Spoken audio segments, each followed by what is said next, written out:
Okay, this is the actual end of the second turn of the second age, unlike the previous video which was misnamed.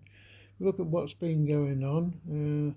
The British have switched over to Protestant religion. They've taken on board Henry VIII as their leader, and they've converted Scotland and Ireland to Protestant cause. They've also built up their fleet to a sufficient level to get a milestone. Was it called a milestone? Just a sec.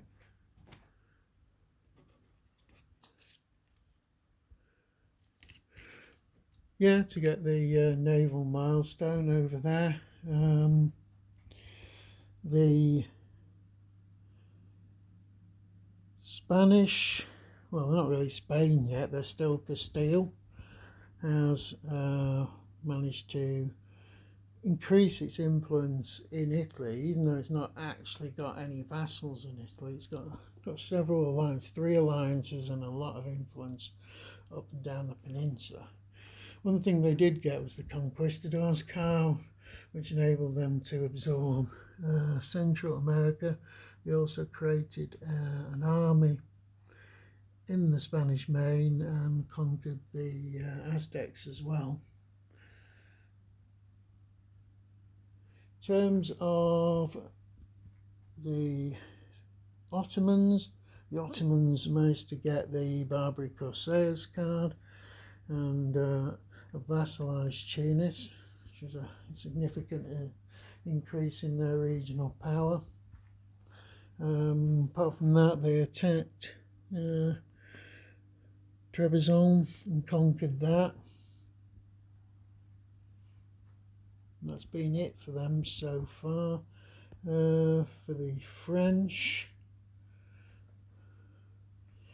I don't think they've actually achieved a great deal. Again, because the bots are very dependent on cards, they don't really behave in the same way as human players would.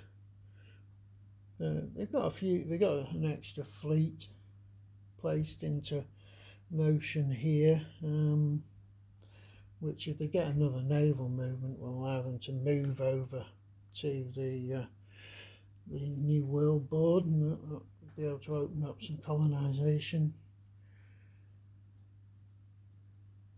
So they've been largely quiet, the French, which is a good thing, because they were growing at quite a rate of knots. We've got the situation in Germany.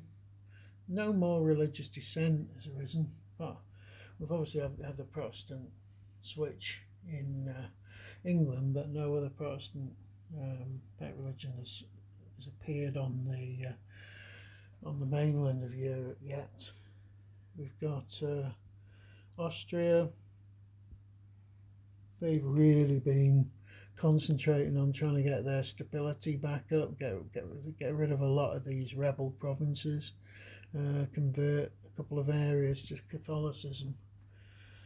So they haven't actually expanded territorially, but the country's in a much better state than it was before.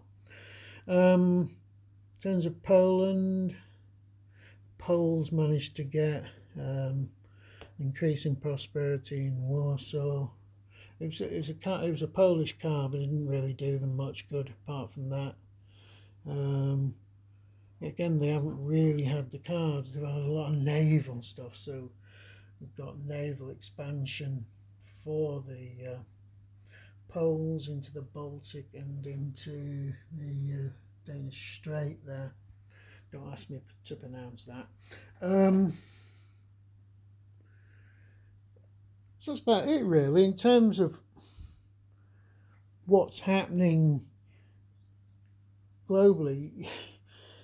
Well, globally, on Europe as a whole, is the sort of free territories are starting to disappear. There's still quite a lot of free territory in this central region here in the Holy Roman Empire.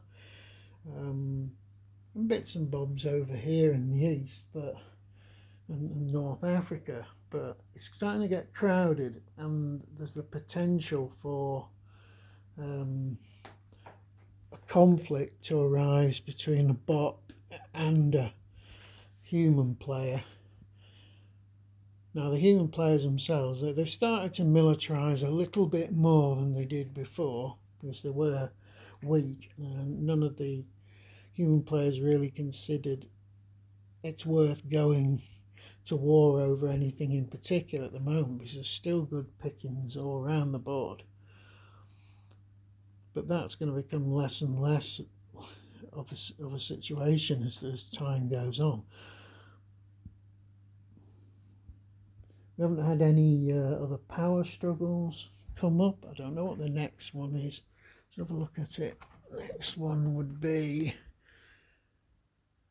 struggle for the Balkans. The Balkans have largely been gobbled up by the Ottomans and the Austrian expansion into Hungary, so I don't know how that one's going to play out. In terms of who's leading, Spain is still in the lead. They've been in the lead for a long time now, with England following closely behind. Poland up there in third place, which is the closest bot. They're not far off the human player, and the French bot going around in fourth place. And then you've got two more human players trailing at the back. Okay, that's it for the moment. One thing I will repeat is that it's a good idea to print this expanded sequence of play off from Board Game Geek, because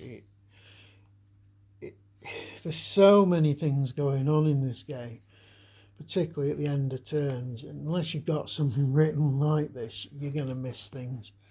So it acts as a good reminder of what you should be doing, and it also goes into each of the actions and various big sub rules that without you having to constantly go back into the rule book. So I do recommend that. We're still getting errors. I'm still making mistakes, but no real hefty ones. The most stupid one I did recently was when I was calculating the bot armies. I was using not that manpower number there, see that one next to the big disc, that's your manpower number 3. I was using my manpower as 6 there. That is not correct. So that was the biggest mistake I spotted. Luckily it didn't do any real damage, but it would have meant that the bot armies would have been absolutely huge.